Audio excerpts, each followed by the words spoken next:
Hello everyone, welcome to my YouTube channel. Friends, today we discuss about Unit 2 of Contracts and Account subjects which is belongs to Diploma 6M Civil Engineering subjects. आज के class में हम लोग discuss करने वाले हैं contracts and account subject का unit number 2।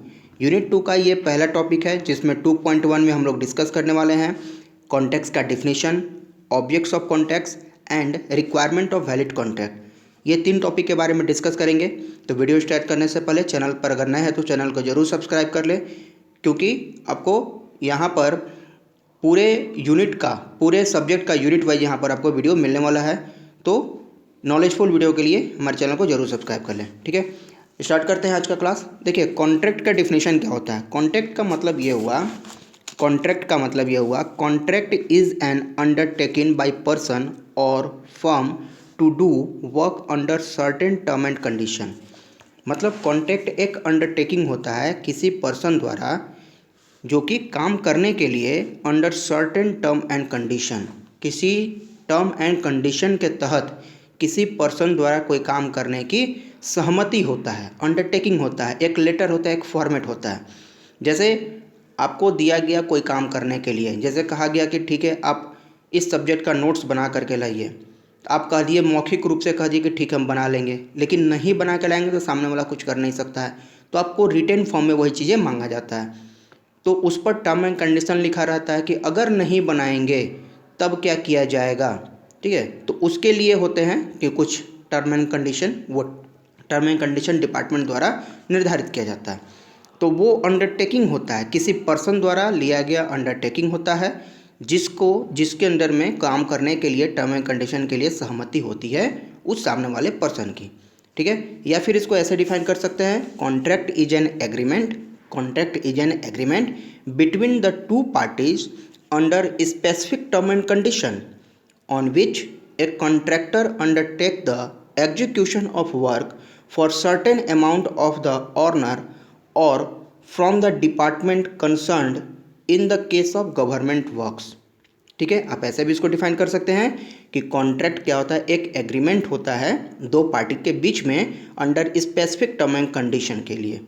ठीक है, या फिर ऐसे कर सकते हैं, contract is an undertaking by person or firm to do work under certain term and condition. ठीक है, तो उम्मीद है आपको ये चीज़ें क्लियर हुई होंगी। नेक्स्ट है ऑब्जेक्ट्स ऑफ कॉन्ट्रैक्ट। कॉन्ट्रैक्ट का क्या क्या ऑब्जेक्ट है। द फर्स्ट वन है to execute the work by experience person द्वारा काम को करना है। ऐसा नहीं है कि किसी नौसिखिए को दे देते हैं काम करने के लिए, यहाँ पर एक्सपीरियंस पर्सन द्वारा काम को करना होता है। नेक्स्ट है to execute the work with most competitive rate, यानी जो मार्केट में कंपटीशन है, जो काम कहा गया दीवार को बनाना, आरसीसी वॉल को बनाना है, तो मार्केट में कोई कॉन्ट्रैक्टर उसको 2000 में बनाएगा, कोई कॉन्ट्रैक्टर 1500 में बनाएगा।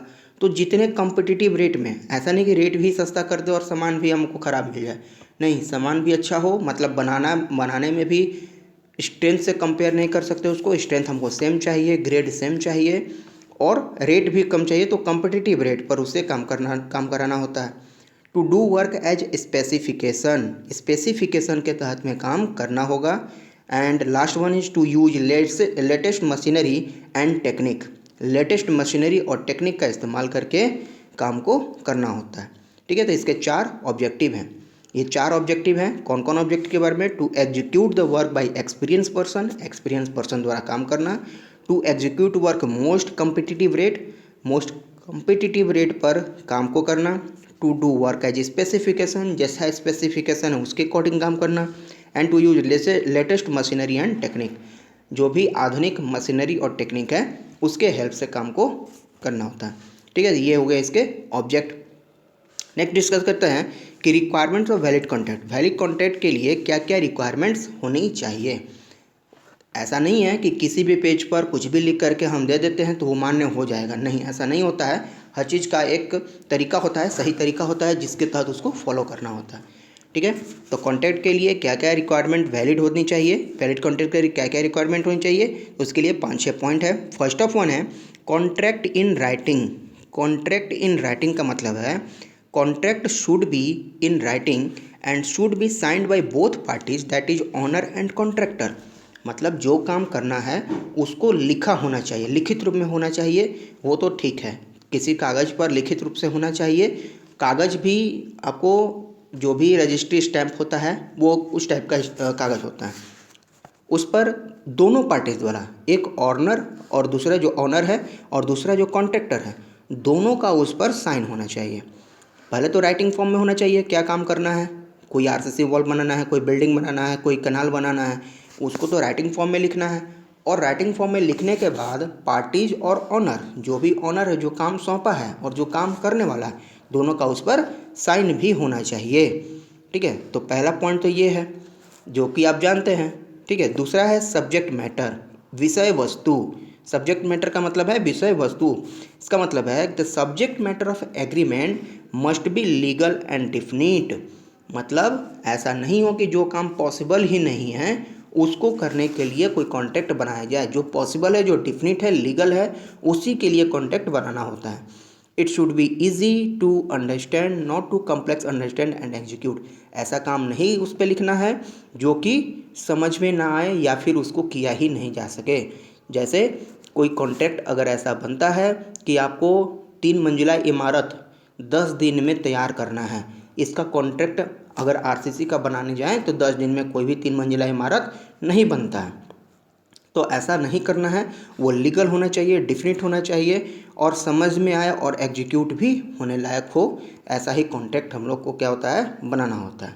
ठीक है, नेक्स्ट है can be enforced in court of law, यानी कि न्यायालय में लागू करने लायक होनी चाहिए। All term condition what should be according to law, जो भी नियम कानून है उसके तहत में लॉ एंड इसका जो लॉ होना चाहिए उसके अकॉर्डिंग इसके सारे शब्द लिखे होने चाहिए।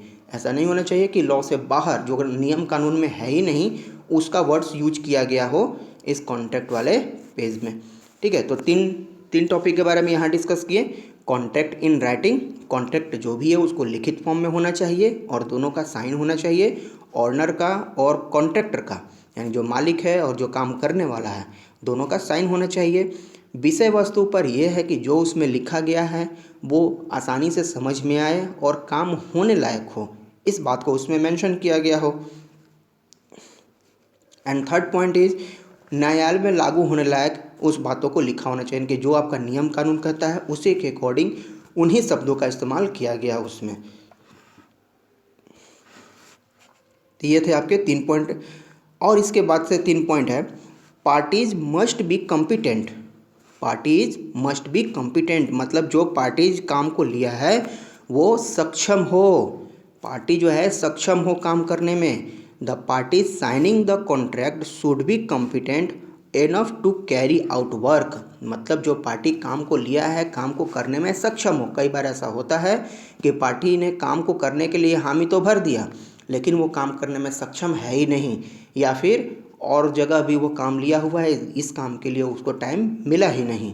तो ऐसा नहीं होना चाहिए, पार्टी सक्षम होना चाहिए काम को करने के लिए, फिजिकली भी, इकोनॉमिकली भी, फाइनेंशियली भी। ठीक है, तीनों रूप से उसको सक्षम होना चाहिए काम को करने के लिए।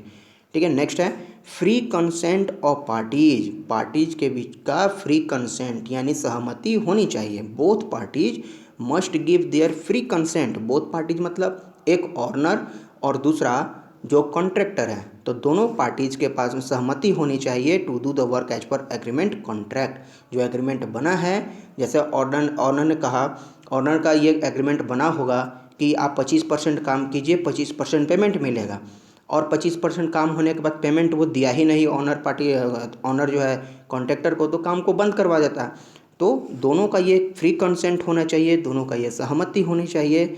जितने जो बातें एग्रीमेंट में लिखी हुई हैं उस चीज़ों पर वो दोनों सहमत हों। ठीक है, तो ये फ्री कंसेंट भी होना चाहिए पार्टीज़ का। एंड अटेस्टेड बाय विटनेस, जो भी आपका बना हुआ कॉन्ट्रैक्ट है, जो भी एग्रीमेंट बना हुआ है उसको अटेस्टेड करवाया जाता है किसी रिस्पॉन्सिबल पर्सन या फिर ऑफिसर द्वारा, ताकि कहे गए बात से कोई भी पीछे नहीं हटे।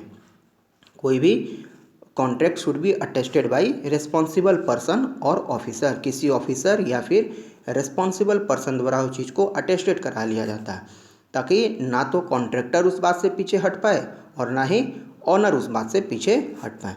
तो ये 6 पॉइंट थे आपको रिक्वायरमेंट्स ऑफ वैलिड कॉन्टैक्ट के सेक्शन में। ठीक है, तो यहाँ पर ये टॉपिक ख़त्म होता है यूनिट 2.1 का। ठीक है, ये यूनिट 2.1 का था। अपने नेक्स्ट क्लास में आने वाले लेक्चर में डिस्कस करेंगे यूनिट नंबर 2.2 को, जिसमें यूनिट नंबर 2.2 का डिस्कस करेंगे अपने आने वाले लेक्चर में, जिसमें आपको डिफरेंट टॉपिक्स के बारे में डिस्कस करेंगे। तो आज के लेक्चर में इतना ही, मिलते हैं अपने नेक्स्ट क्लास में कुछ नए टॉपिक के साथ। चैनल को जरूर सब्सक्राइब कर लीजिए, क्योंकि आपको पूरा कॉन्टैक्ट्स एंड अकाउंट्स का वीडियो यहाँ पर अपलोड होने वाला है और यूनिट वाइज मिलेगा। ठीक है, मिलते हैं नेक्स्ट क्लास में।